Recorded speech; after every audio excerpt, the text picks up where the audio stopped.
ശിവപ്രസാദ് ജ്യോതിഷത്തിലേക്ക് എല്ലാവർക്കും സ്വാഗതം. ഇന്ന് നമ്മളോട് പറയാൻ പോകുന്ന വിഷയം എന്ന് വെച്ചാൽ, നിങ്ങളെ ശത്രുദോഷം അലട്ടുന്നുണ്ടെങ്കിൽ നിങ്ങൾ ഈ ഒരു കാര്യം ചെയ്യുക ഉറപ്പായിട്ടും. അതായത് ഭദ്രകാളി ക്ഷേത്രത്തിൽ നമ്മൾ ഈ ഒരു കാര്യം ചെയ്യുകയാണെന്നുണ്ടെങ്കിൽ, ഈ ഒരു വഴിപാട് ചെയ്യുകയാണെന്നുണ്ടെങ്കിൽ ഉറപ്പായും നിങ്ങളെ എത്ര മാത്രം ബാധിച്ചിരിക്കുന്ന ശത്രുദോഷമാണെങ്കിൽ അതിൽ നിന്ന് നിങ്ങൾക്ക് മോചനം ഉണ്ടാകുന്നതായിരിക്കും. ശത്രുദോഷം എന്ന് പറയുന്നത് അത് ഒരു നമ്മളെ ബാധിക്കുന്ന വലിയൊരു ദോഷമാണ്. നമുക്ക് തന്നെ അറിയാൻ പറ്റത്തില്ല ആരാണ് നമ്മുടെ ശത്രുക്കളെന്നോ ഒന്നും. മറ്റുള്ളവരുടെ മനസ്സ് അത് അവരുടേത് മാത്രമാണ്.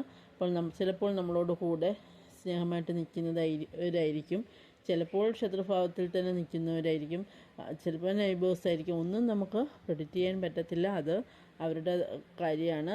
അപ്പോൾ നിങ്ങൾ എന്ത് ചെയ്യുക, നമുക്ക് അവരിൽ നിന്ന് ഉള്ള ആ ദോഷം മാറാം. അവർക്ക് ദോഷം വരാനല്ല, നമുക്ക് ആ ദോഷം ഇങ്ങോട്ട് വരാതിരിക്കാൻ നിങ്ങൾ ഈ ഒരു കാര്യം ചെയ്യുക. പിന്നെ കമൻസിൽ കുറച്ച് പേര് ചോദിച്ചിട്ടുണ്ടായിരുന്നു, ശത്രുദോഷം മാറാൻ ഭദ്രകാളി ക്ഷേത്രത്തിൽ നെയ്യ് വഴിപാടായിട്ട് കഴിപ്പിച്ചിട്ട് അത് കഴിച്ചാൽ നമുക്ക്, അതായത് നെയ്യ് പൂജിച്ചിട്ട് അത് കഴിക്കുകയാണെന്നുണ്ടെങ്കിൽ മാറുമെന്ന്. അത് നല്ല റിസൾട്ട് തരുന്നതായിരിക്കും. അതോടൊപ്പം നിങ്ങൾ ഈ ഒരു വഴിപാടുകൂടെ ചെയ്ത് നോക്കുക, ഉറപ്പായിട്ടും നിങ്ങൾക്ക് അതിനുള്ള റിസൾട്ട് ഉറപ്പായിട്ടും കിട്ടുന്നതായിരിക്കും. നിങ്ങളുടെ വീടിനോടടുത്തുള്ള ദേവീക്ഷേത്രത്തിൽ, അതായത് ഭദ്രകാളി ക്ഷേത്രത്തിൽ തന്നെ പോകണം. അവിടെ വെള്ളിയാഴ്ച ദിവസം തന്നെ പോവുക. അവിടെ ഗുരുതി പുഷ്പാഞ്ജലി നടത്തുക. ആ ഗുരുതി പുഷ്പാഞ്ജലി നടത്തി അതിൽ നിന്ന് കിട്ടുന്ന പ്രസാദം ഉണ്ടല്ലോ, പ്രസാദത്തിൽ നിങ്ങൾ അത് നാളികേരമായിരിക്കും കിട്ടുന്നത്. നാളികേരവും പിന്നെ അതിനകത്ത് ഗുരുതി പ്രസാദമായിരിക്കും, അതായത് അത് സിന്ദൂരത്തിൻ്റെ കളറിലിരിക്കും. അപ്പോൾ അത് കൊണ്ടുവന്ന് നമ്മുടെ വീട്ടിൽ എല്ലാം തളിക്കണം. ആ നാളികേരം നമ്മൾ ആരും ചവിട്ടാത്ത ഒരു ഭാഗത്ത് വീടിൻ്റെ ഫ്രണ്ട് വശത്തായിട്ട് ഒന്ന് കുഴിച്ചിടുന്നത് നന്നായിരിക്കും. പക്ഷേ ആ തേങ്ങ നമ്മൾ ഇറച്ചിക്കറിയൊക്കെ അങ്ങനെയുള്ള മീറ്റോ അതുപോലെ മത്സ്യമാംസാദികളൊക്കെ വെക്കാനായിട്ടൊന്നും ഒരിക്കലും അത് യൂസ് ചെയ്യാൻ പാടില്ല. കഴിവതും കുക്കിങ്ങിന് യൂസ് ചെയ്യാതെ ഇങ്ങനെ നമ്മൾ സേഫായിട്ടുള്ള ഒരു പ്ലേസിൽ കുഴിച്ചിടുക.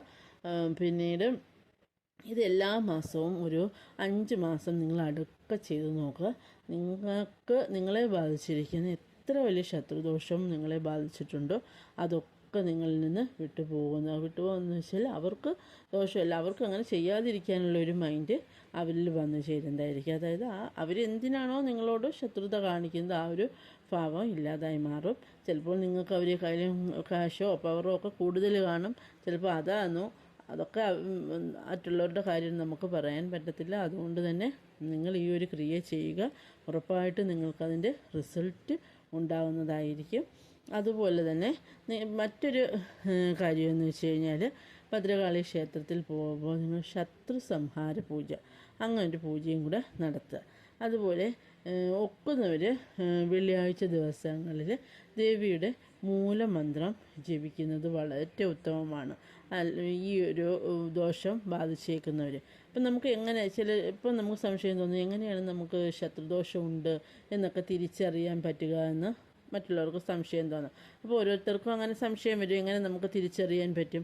നമുക്ക് തിരിച്ചറിയാൻ പറ്റും. കാര്യം എന്ന് വെച്ചാൽ, നമ്മുടെ ഒരു ബിസിനസ്സായാലും നമ്മുടെ ഒരു ബിസിനസ്സോ അല്ലെങ്കിൽ നമ്മൾ ജോലി ചെയ്യുന്നിടത്തോ ഒക്കെ നല്ല രീതിയിൽ അത് നല്ലതായിട്ട് പൊയ്ക്കൊണ്ടിരിക്കുകയാണ്. പെട്ടെന്ന് അവിടെ ഫുള്ള് ഡള്ളാവുക, അല്ലെങ്കിൽ നമ്മുടെ വീട്ടിലെ ഇലക്ട്രോണിക് സാധനങ്ങളൊക്കെ പെട്ടെന്ന് അടിച്ചു പോവുക, അതല്ലെങ്കിൽ പെട്ടെന്ന് തന്നെ അസുഖങ്ങൾ, ആക്സിഡൻറ്റ്സ് അതുപോലെ ഉണ്ടാവുക, അതായത് അധിക ചിലവുകൾ വരിക, ഇതൊക്കെ നമ്മുടെ ശത്രുദോഷം അല്ലെങ്കിൽ കണ്ണേറെന്ന് പറയും. ഇത് രണ്ടിനും ഇത് ഏറ്റവും ബെറ്ററാണ്. കണ്ണേറിന് വേറെ ക്രിയകളുണ്ട്, അത് ഞാൻ കഴിഞ്ഞ കുറേ വീഡിയോസിൽ പറഞ്ഞിട്ടുണ്ട്. അപ്പോൾ ആ വീഡിയോസൊക്കെ നിങ്ങൾ കാണുക. അപ്പോൾ കണ്ണേറിനുള്ളത് അങ്ങനെയുണ്ട്. അതെല്ലാം ശത്രുദോഷം മൂലം നമുക്ക് ഇങ്ങനെയൊക്കെ പ്രശ്നങ്ങൾ വരാം. അതുപോലെ നന്നായിട്ട് നല്ല രീതിയിൽ പോയിക്കൊണ്ടിരിക്കുന്ന കുടുംബമൊക്കെ ഇങ്ങനെ പെട്ടെന്ന് അത് പതിച്ചു പോവുക, അങ്ങനെയൊക്കെ. അപ്പം ഇതെല്ലാം പെട്ടെന്ന് അങ്ങനൊരു പ്രശ്നം വരുന്നതെല്ലാം ശത്രുദോഷത്തെ പ്രതി ഉണ്ടാകുന്നതാണ്. അതുകൊണ്ട് തന്നെ നിങ്ങൾ ഈ ഒരു കാര്യം ചെയ്യുക. ദേവിയുടെ മൂലമന്ത്രം ഒക്കുന്നവർ ഒരു 108 പ്രാവശ്യം സമയമുണ്ടെന്നുണ്ടെങ്കിൽ വെള്ളിയാഴ്ച ദിവസം ജപിക്കുക. വെള്ളിയാഴ്ച ദിവസം അല്ലെ ചൊവ്വാഴ്ച ദിവസവും ദേവിക്ക് ബെറ്ററാണ്. ഭദ്രകാളി ദേവിക്ക് ഈ 2 ദിവസവും ബെറ്ററാണ്. അപ്പോൾ ഈ 2 ദിവസത്തിൽ ഏതെങ്കിലും ഒരു ദിവസം സെലക്ട് ചെയ്ത് നിങ്ങൾ ദേവിയുടെ നടയിലിരുന്ന് തന്നെ ജപിക്കാൻ പറ്റുമെങ്കിൽ അത് അത്രയും നല്ലതാണ്. അതുപോലെ തന്നെ ദേവിക്ക് നിങ്ങൾ വെറും കൈയോടെ പോകരുത്. എന്താണ്, ഒരു ചുമന്ന പട്ട് മേടിച്ചുകൊണ്ട് പോകണം, നാരങ്ങാമാല, അതുപോലെ എണ്ണയോ നെയ്യോ ദേവിക്ക് മേടിച്ചുകൊണ്ട് പോവുക. അതുപോലെ നാരങ്ങാമാല, അതോടൊപ്പം തെറ്റിപ്പൂ ഉണ്ടല്ലോ, തെറ്റിപ്പൂ വെച്ച് കെട്ടിയ മാല. നിങ്ങളുടെ വീട്ടിൽ തെറ്റിപ്പൂ ഉണ്ടെന്നുണ്ടെങ്കിൽ നിങ്ങൾ തന്നെ പറിച്ച് കെട്ടി ആ മാല നിങ്ങൾക്ക് കൊണ്ടുപോകാവുന്നതായിരിക്കും. അപ്പോൾ അതെല്ലാം ദേവിക്ക് സമർപ്പിക്കുക. ഏറ്റവും റെഡ് കളറിലിരിക്കുന്നതാണ് ഏറ്റവും ദേവിക്ക് ഏറ്റവും പ്രധാനമായിട്ടുള്ളത്. അപ്പോൾ ആ ചുവന്ന കളർ തന്നെ നിങ്ങൾ എടുക്കാൻ നോക്കുക. അപ്പോൾ അത് ദേവിക്ക് സമർപ്പിച്ചതിന് ശേഷം ദേവിയുടെ നടയിൽ നിന്ന് ഈ ഒരു മന്ത്രം ജപിക്കുക. ഓം ഐം ക്ലീം സൗ ക്ലീം ധം ഭദ്രകാളിയെ നമ എന്ന മന്ത്രം നിങ്ങൾ ജപിക്കുക. അത് ഒരു 108 പ്രാവശ്യം ജപിക്കുക.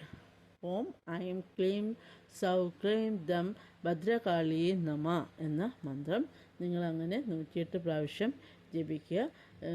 കഴിവതും നിങ്ങളെ ബാധിച്ചിരിക്കുന്ന എത്ര വലിയ ഒരു ശത്രുദോഷമാണെങ്കിലും അത് പെട്ടെന്ന് തന്നെ മാറി നിങ്ങൾക്ക് ഒരു പോസിറ്റിവിറ്റി അവിടെ ഉണ്ടാകുന്നതായിട്ട് കാണാൻ പറ്റും.